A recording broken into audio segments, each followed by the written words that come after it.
Hello guys, welcome to the Brain Spot engineering students के लिए website है जो कि हर एक इंजीनियरिंग स्टूडेंट को सिंपलीफाई हैंड एंड मटेरियल, उसके साथ साथ हर एक टॉपिक के वीडियोस और उसकी रेफरेंस बुक भी प्रोवाइड करता है। आई होप आपने वेबसाइट विजिट की हो। अगर अभी तक नहीं किया तो प्लीज चेक इट आउट। उसकी लिंक आपको डिस्क्रिप्शन बॉक्स में से मिल जाएगी।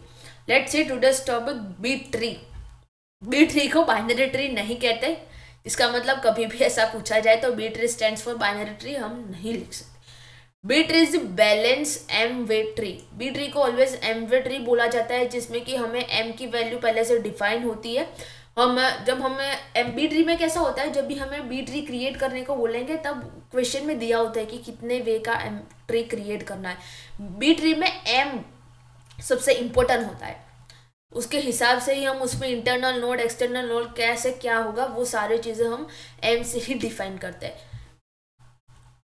इन B tree node can have more than one key and child. यहाँ पे हम की और चाइल्ड का भी यूज करेंगे, मीन्स के बी ट्री में मोर देन वन की और चाइल्ड होते हैं और उसमें जितने भी लीफ नोड होते हैं वो एक सेम लेवल पे होते हैं। बी ट्री को हम एम वे और ऑर्डर ट्री भी बोला जाता है। लेट्स सी, हम एग्जाम्पल लेके ही समझने की कोशिश करेंगे। यहाँ पे मैंने दिया हुआ है एम कैसे वर्क करता है। तो अगर हमारे पास दिया हुआ है कि क्वेश्चन में दिया हुआ है फोर वे ट्री हमें क्रिएट करना है, तब कैसे होगा, जिसमें एम की वैल्यू पहले से डिफाइन की गई हुआ है तो उसमें मैक्सिमम चाइल्ड कितने होंगे। यहाँ पे एम है, क्वेश्चन में 4 दिया हुआ है तो 4। मैक्सिमम नोड कितने होंगे, एम माइनस 1 तो 4 माइनस 1 3। इंटरनल नोड कैसे होंगे, 4/2 मीन्स के 2।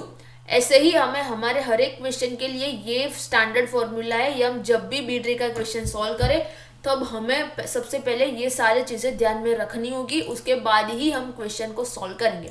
जिसमें मैक्सिमम नोड के नंबर होंगे, एम नोड के maximum child M maximum node होंगे m-1 और इंटरनल नोड होंगे m/2।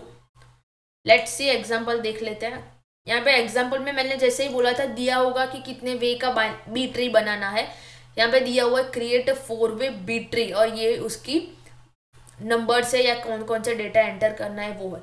इसमें मैक्सिमम चाइल्ड 4 होंगे, कैसे पता चला हमने, यहाँ पे फॉर्मूला m की वैल्यू दी हुई है, कितनी है 4। इसका मतलब मैक्सिमम चाइल्ड कौन से होंगे 4।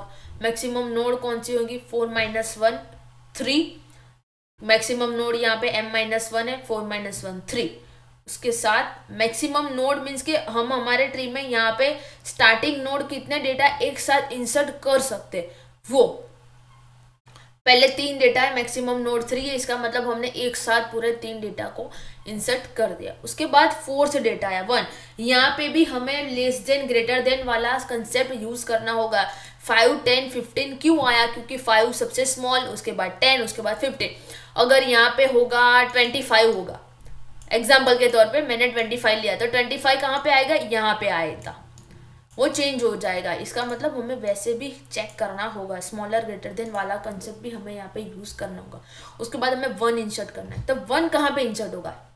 सबसे पहले एग्जाम्पल के तौर पे हमें पता नहीं चल रहा था इसलिए हमने 1 यहाँ पे इंसर्ट कर लिया, बट यहाँ पे मैक्सिमम नोड 3 है। इसका मतलब यहाँ से हमें उसको स्प्लिट करना पड़ेगा। स्प्लिट हम 2-3 बाइनरी ट्री में कैसे किया था वैसे ही करेंगे, इधर 2 होगा इधर 3 होगा।